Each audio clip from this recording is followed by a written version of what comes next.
Hello again. With this video I'm going to show you how to create a very realistic looking render in Maya. When I first started out using Maya, I found that was the most challenging part, is how to get your renders to look realistic.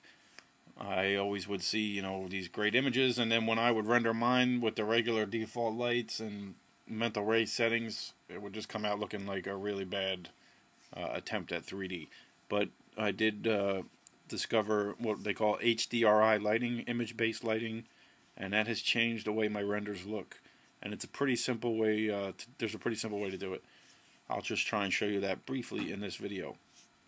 What I have here is just a basic scene setup. This is a NURB sphere. Inside the sphere I have a plane and another plane and just two objects. That's always basically what you want your scene to start off with. Something so it has a floor and a backdrop, and something we can use the light or apply the image to reflect the light. The first step you're going to need to do is go into your Hypershade. Window, Rendering Editors, Hypershade. Now we're going to use a Lambert for this material on the sphere to attach the image to. You can use a surface shader.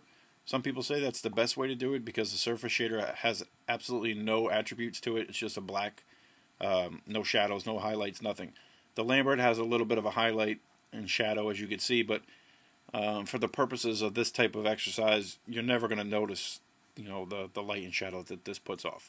So you want to create a new Lambert, and you're going to go into your attribute editor here and choose the option box next to color. And when that window pops up, you're going to choose File. And that's going to give you these two extra nodes here. Your Place 2D Texture node and your File node. So you want to make sure you click on your file first, and we're going to go to where it says Image Name under File Attributes. And you want to choose your little file here. And what you want to do is use what they call an HDRI image.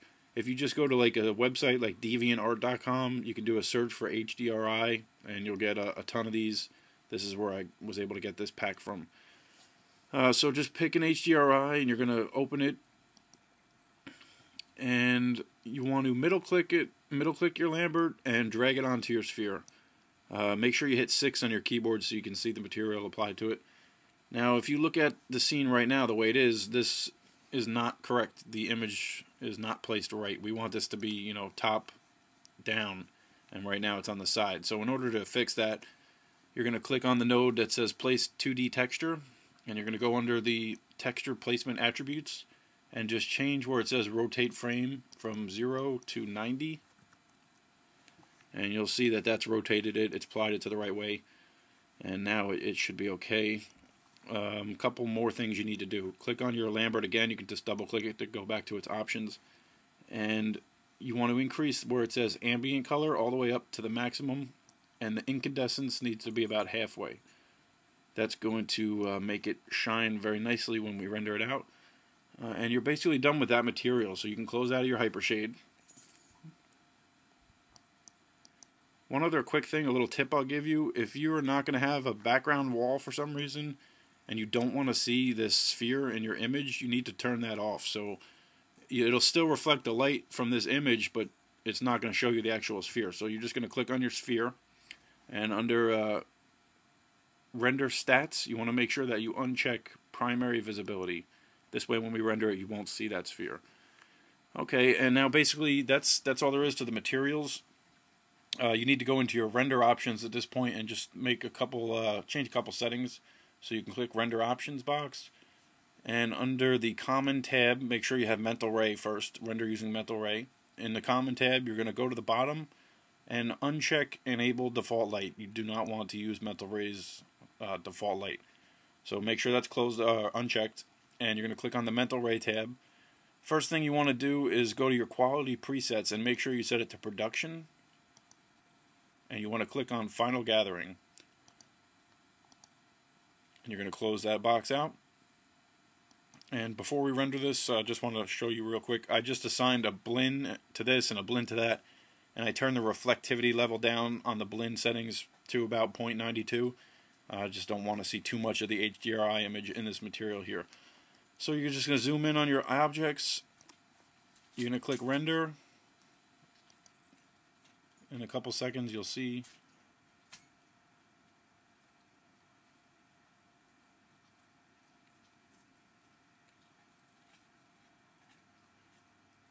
And there you go. You've got a couple, objects that normally with just a default light are not going to look anywhere near as good as that. You can change a lot of the settings under the final gathering to make this brighter. You can, these spotty, see this blotchiness around the back wall and on the floor. There's a setting in the final gathering under the filter. It's called a filter that you can adjust, and that usually will clean up that blotchiness. You go into your final gathering settings, which is at the bottom here, final gathering options, and you can set the filter up to about 2 in this case. We'll see how that affected it.